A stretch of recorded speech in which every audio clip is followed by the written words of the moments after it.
We are back and we're talking brand new Warhammer 40,000 lore. And when I say new, this is some stories that you may have heard before, but Games Workshop have added a little bit more information. This is all coming from this, the brand new character encyclopedia book. In here, I want to talk about Lion. I want to talk about the Crimson Fist, they're back, baby.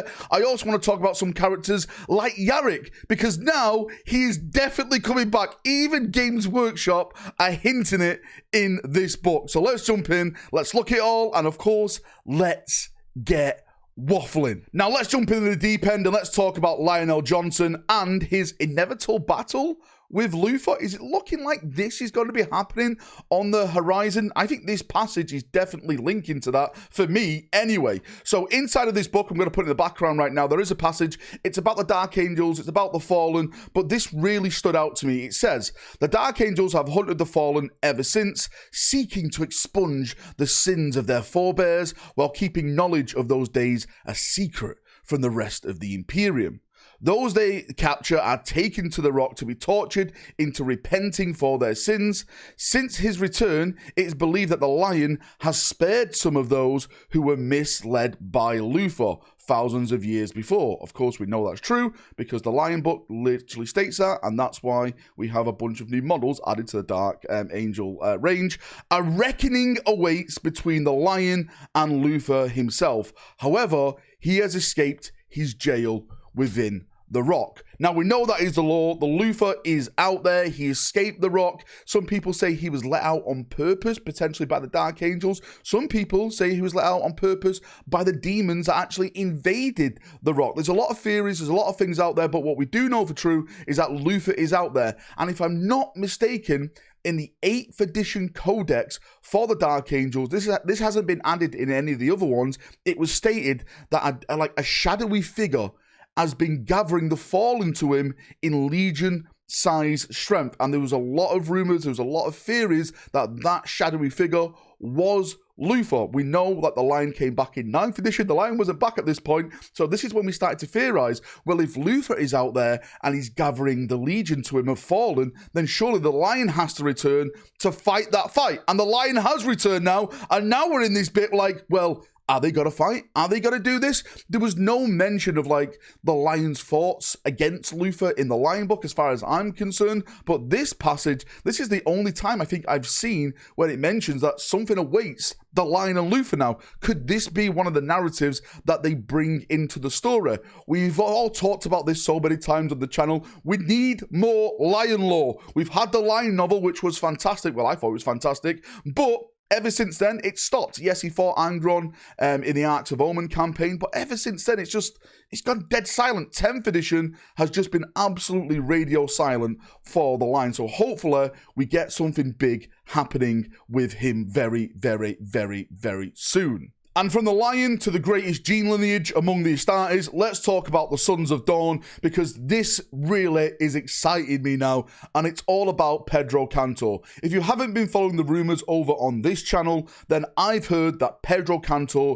is going to be getting a brand new model. It's not going to be happening this edition, 10th edition, but I've heard it's going to be happening 11th edition. I'm not sure if it's going to be at the start, the middle, the end. I'm not too sure, but what I do know is that Pedro Cantor is getting a brand new model, and surely that means that the Crimson Fist are going to be getting some love as well. I've actually got one of the brand new decal sheets, if I can just zoom in here right now. This is from the latest Combat Patrol of the Imperial Fist, and this comes with a bunch of Crimson Fist decals on there, which to me is a hint that Games Workshop is building up that hype. But in this book, and I think it's been stated this before, by the way, but I just want to bring it to your attention to bring even more hype, is that the Crimson Fist are back now. We'll read the passage in a second, but for those people who don't know what happened, the Crimson Fist were more or less basically wiped out on Rindsworld. There was a missile malfunction. I actually want to do a theory on this because I think the servitor did it on purpose, but that's another subject for another time. But they were wiped out by one of their own missiles, and only like a handful were remaining, and those handful of Marines, Pedro Cantor included, defended the world from the Orc invasion until reinforcements arrive. And now what we have is this passage in the background, and it states, Pedro Cantor has served as master of the Crimson Fist for almost a century when their chapter's planet, Rindsworld, was invaded by Orc Snagrod, a misfiring plasma missile destroying their fortress monastery and more than half of the warriors of the chapter, and it was only thanks to Cantor's leadership that survivors were able to defeat the alien invaders.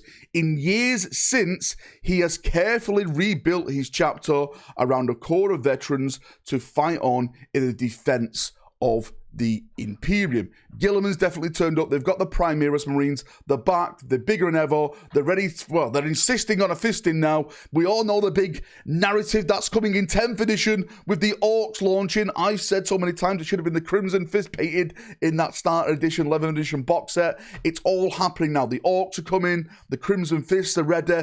I think potentially we are going to have something absolutely massive happening with the Crimson Fist, the Orcs, and Pedro Cantor's going to be in there throwing his fists around in the good old way that you expect him to be. Really excited. Cannot wait to see what happens with this one. And talking of orcs, talking invasions, talking of 11th edition narrative, let's talk about Armageddon, because that's where we're going back to, and the hero of Armageddon gets a little bit of love in here, and for me, this is hinting at his return. Games Workshop says he was dead. That was all a lie. That was chaos propaganda, just like the Iron Cage. You can't believe this type of stuff, brothers. This is all about, of course, Yarrick. I've heard, again, through the rumorverse, that Yarrick is not only coming back in the narrative, but also getting a brand new model. I have no idea how that's going to look. Is it going to be old man Yarrick? Is it going to be like rejuve treatment and stuff like that? Absolutely no idea, but the text in the background states, as you can see, Yarrick led the defense of Armageddon in the face of two enormous invasions commanded by the Orc warlord Ghazghkull Thraka. Despite his advanced years, Yarrick fought tirelessly when Ghazghkull abandoned Armageddon. The Commissar ventured into the stars in pursuit of his foe. This was with Helbrecht, by the way. War continued to rage across the world in his absence. It was said that the Death had finally claimed Yarrick. Yet, while warriors of the Imperium fight on in Armageddon's defense, hope remains that somewhere, so does Yarrick. I'm saying this right now, okay? I'm calling a bird a bird. Yarrick is alive. He's got to literally turn up like Eomer at Helm's Deep and charge down like a cliff, leading a bunch of Black Templars on Imperial Guard, maybe Warhound Titans, that would be epic, right? Into the Orc lines, smashing them apart. The narrative that we've just had now on Armageddon was the Blood Crusade. Angron turned up, the World Eaters, demons, the Space Wolves turned up with the Black Templars. There's a few more chapters on there, but Strike Forces are chapters, but they were the main chapters. The Grey Knights were there, of course.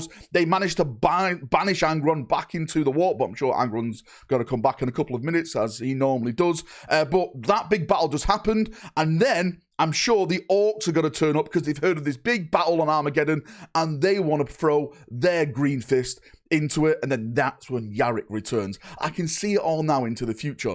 It sounds amazing. It's probably going to look amazing, and we're going to get a bunch of amazing looking models. I'm completely down for it, and I cannot wait till we get to the 11th edition narrative. And just before we end the video, I want to give a little segment to some chaos stuff as well, because again, I'm going to hold my hands up. I may have misread this, but this is the first time we've learned about, or I've learned about, what Vashtor is truly after in terms of a weapon.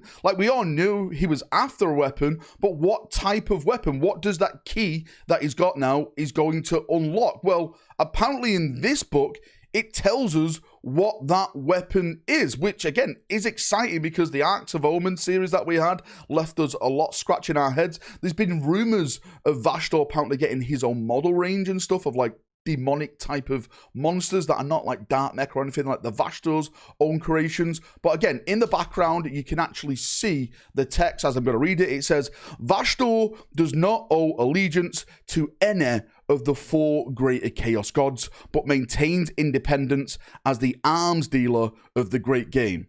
The master of the forge of souls within the warp, where demon engines are created. None of the greater gods want to risk losing its service, and so its domain remains safe from their attacks. Vashtor seeks a weapon of unrivaled power.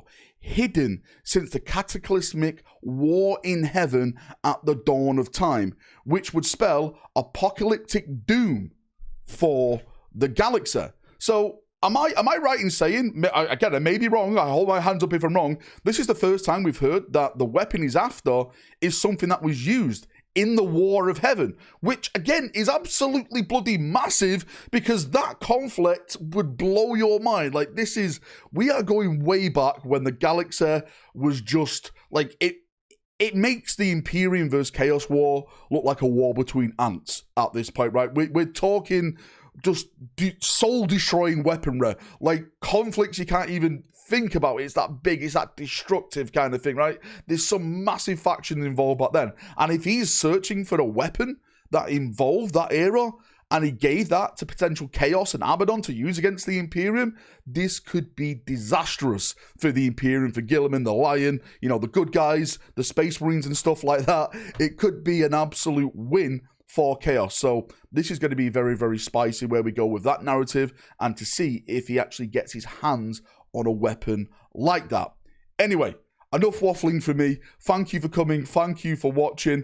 I'm really excited. Mate, this book is pretty decent. There's some good things in there. There's a lot of old models in there, like Calgar's model is in like the Gravis armor. It's not in the new Terminator armor, which I think is a bit of a loss. But maybe I can do like a full breakdown of the book and show each page if that's what people want. If you want that, post it down below, and I'll do that maybe on the weekend and do like a full like book unrevealing, so you can see all the pages and you can see all the lore that's actually inside of it. I've just cherry picked some of the things that I love. Anyway, like I said, thanks for coming, thanks for watching. Any thoughts or feedback like that, post it down below, and I'll do my best to try and waffle down there and answer any questions. See you now, have a great day, and bye-bye.